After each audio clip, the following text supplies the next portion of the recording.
Hola, bienvenidos de nuevo al estudio número 5 de Eclesiología. La clase pasada estuvimos viendo acerca de cómo fueron esos primeros semanas y meses de la iglesia, qué es lo que sucedía, cómo ellos se estructuraban, ¿no? Con esta vida de comunidad. Y también habíamos dicho que eso no es necesariamente lo que Dios nos manda hacer a nosotros hoy. Sencillamente es lo que fue mejor para ese momento. Entonces, no nos olvidemos que tenemos que seguir para la iglesia los principios que Jesús dio. ¿Se acuerdan de cuáles eran estos principios? Eso lo vimos en el capítulo 2. Lo voy a refrescar muy brevemente. Jesús les pidió a sus seguidores y a sus discípulos santidad, es decir, enfoque prioritario por una tarea. Les pidió unidad entre ellos y unidad con Él, unidad horizontal y unidad vertical. Les pidió relación, cuiden sus relaciones, cuiden, perdónense, ámense, apóyense, restáurense. Les dijo y les envió al Espíritu Santo como guía. El Espíritu Santo de Dios es el guía de la iglesia. Y les encomendó la misión de extender este reino de Dios. Entonces, con eso en mente, esa es la esencia de la iglesia. Y esta iglesia arranca con toda esa esencia, guiada por el Espíritu, con sanidades, con milagros. Y entonces vemos en los primeros 5 capítulos, como vimos la clase pasada, cómo empieza la iglesia, ¿no? ¿Cuál es la estructura de la iglesia? Es una comunidad liderada por los apóstoles, sobre todo por Pedro, Juan y Santiago. Y hay un pequeño inciso que quiero hacer. ¿Ustedes saben por qué Santiago nosotros en español lo conocemos como Santiago?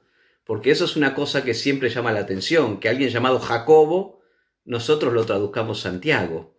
Y resulta que, investigando un poquito, eso se da con los años. Con los años, la iglesia toma el latín, muchos años después, toma el latín como lengua y Jacobo se convierte en Jacobus o Jacob. Y entonces lo hacen santo y le ponen Sant Jacob.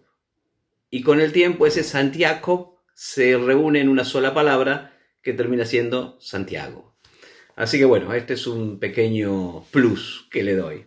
Entonces, esta primera iglesia se empieza a estructurar en torno a los apóstoles. Los apóstoles vienen a ser los líderes, pero no son unos líderes opresores, son líderes para enseñar y para ministrar sanidad y ministrar, enseñanza, liberación.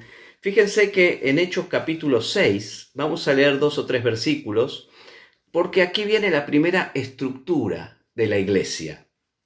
En Hechos capítulo 6 se nombran diáconos, es decir, gente que atienda tareas más bien físicas que espirituales, ¿no? Dice, los 12 convocaron a la multitud, estoy leyendo en Hechos capítulo 6, versículos 2 hasta el 6-7 voy a leer. Entonces los 12 convocaron a la multitud de los discípulos y dijeron, no es justo que nosotros dejemos la palabra de Dios para servir las mesas. Buscad pues, hermanos de entre vosotros, a 7 varones de buen testimonio, llenos del Espíritu Santo y de sabiduría, a quienes encarguemos este trabajo. Y nosotros persistiremos en la oración y en el ministerio de la palabra. Agradó la propuesta a toda la multitud y eligieron a Esteban, varón lleno de fe y del Espíritu Santo, a Felipe, a Prócoro, a Nicanor, a Timón, a Pármenos y a Nicolás, prosélito de Antioquía, a los cuales presentaron ante los apóstoles, quienes orando les impusieron las manos. Es decir, aquí a estos diáconos los elige la multitud, no los eligen los apóstoles. Fíjense qué primer detalle interesante tenemos. Los apóstoles le dicen a los seguidores, les dicen, ustedes elíjanlo. Entonces, pero te vamos a dar esta condición. ¿Basado en qué? Basado en la premisa de Jesús, de la que hablamos antes. Varones llenos del Espíritu Santo. Varones, dice, de buen testimonio, llenos de sabiduría. Fíjense que para una tarea prácticamente poco espiritual, como servir mesas. Entonces, esto había surgido a raíz de una disputa que había entre la atención de las viudas, de los hebreos y dice de los griegos, que también eran judíos. Lo que pasa es que aquí había una división porque los judíos, ustedes saben, como hablamos en el primer capítulo, había varios tipos de judíos, no todos eran iguales. Entonces estaba el judío de pura cepa y después estaba el judío heleno, el helenizado, que venía de otros sitios del imperio, que tenía una cultura más bien griega y estaba, digamos, era judío, pero con una cultura, digamos, diferente. Entonces, cuando se convierten a Cristo y reciben el Espíritu Santo, había de todos. Entonces, había por ahí la gente en su carne, ustedes saben, que hace diferencias. Entonces, los apóstoles les dicen, bueno, elijan ustedes, busquen con estos requisitos, ¿para qué? Para que el propósito de Jesús al dirigir su iglesia siga presente. Varones llenos del Espíritu Santo, llenos de sabiduría y de buen testimonio. Entonces, la multitud es la que elige estos hombres. Y son buenos hombres, Felipe, Esteban, son fenómenos. Y la multitud los presenta a los apóstoles. Y los apóstoles les parece bien, les oran por ellos y les imponen las manos, dice, que es una muestra de apoyo espiritual a la tarea que van a realizar. Y entonces ya ellos comienzan su ministerio. Pero fíjense este detalle interesante, que la multitud los elige y los apóstoles oran por ellos con estos requisitos.